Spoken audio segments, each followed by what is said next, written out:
All right, well, wine drinking people, this is the last of our What I Drank Yesterday segments for today. Whew. Wow, that's a lot of drinking over the weekend.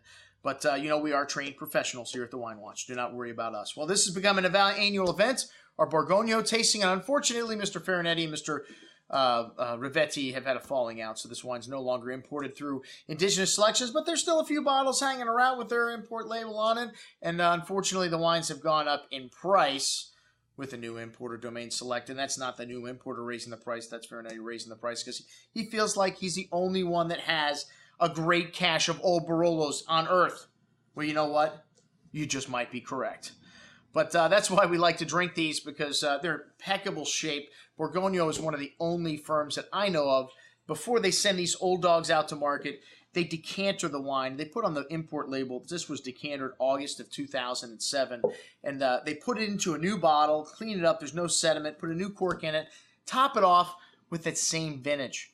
Folks, there's nobody that does this. And this is a winery that's existed for several hundred years, the oldest winery in the town of Barolo. We send people there. Whenever our wine-drinking people are traveling to Barolo, to me, you have to go and visit Borgogno. There's a museum, winemaking materials, and, like I mentioned before, this cache of old wines. Well, I mentioned we were going back to 1961, a great old vintage, but unfortunately, when you have 20,000 bottles, it's hard to find certain bottles sometimes, and we couldn't find the 1961. So the old dog was the 67, and this wine was drinking beautifully. A nose of just kind of smoked cured meats, dried cherry fruits, lovely dried floral spice nuance, allspice, mint tea, turning a bit musty there on the nose, but really nice savory on the palate still, with tongue-tingly acidity and dried flowers, dried herbs, meat, sausage nuance, really complex and long finish. This 67, most excellent stuff, a great old Barolo.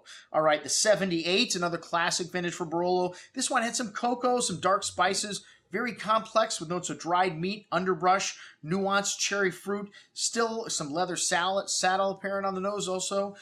Even tartar than the 67 with a distinct kind of metallic note to the finish. Quite dry, but still alive and opening up nicely. I opened these wines up. Unfortunately, I had to run out shortly after opened up and tasted them to the Great Wine Seminar, but they seemed to open up pretty quickly. I'm sure they opened up throughout the course of the evening as they were poured in the glass shortly after that. The 85 Borgogno, man, there was a little bit of wine left in the bottle here.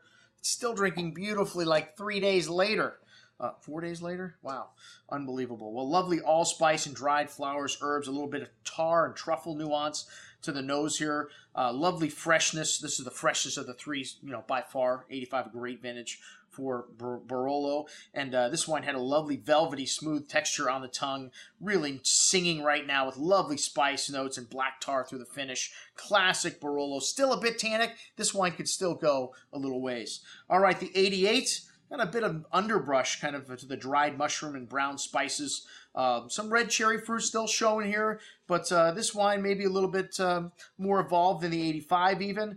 Had some nice freshness on the finish, opening nicely, but still maybe a little bit tannic and not enough fruit there. But an excellent bottle of Barolo nonetheless. And then the 1998, which this wine had a nice hand of black tar, black truffle, dried herbs, and a little musty on the nose. And found out later that the bottle that I tasted was corked. Well, at least that's what they said. They opened up another bottle after that. But, sometimes it's hard to tell when you get a wine that's affected with TCA. We had two of them over the weekend at the Great Wine Seminar. 1999 George Comte de Vogüé Bon Mars and a 1994 Vegas Sicilia Unico. And I just went, oh no, give me those bottles. Poured them into a plastic bag. Yes, that's right, folks. This is a cure for a TCA-affected wine. A polyurethane Ziploc bag, zipped it up, put it in my refrigerator when I got home, and man, I enjoyed that 94 Vegas Sicilia last night and the last bit of the 99 Borgogno, which I drank Sunday night.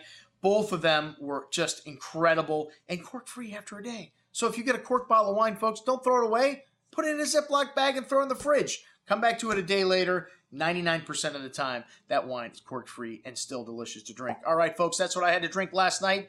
I'm your host, Andrew Lampasoni, signing off for the Wine Watch, saying, remember, always drink the good stuff first.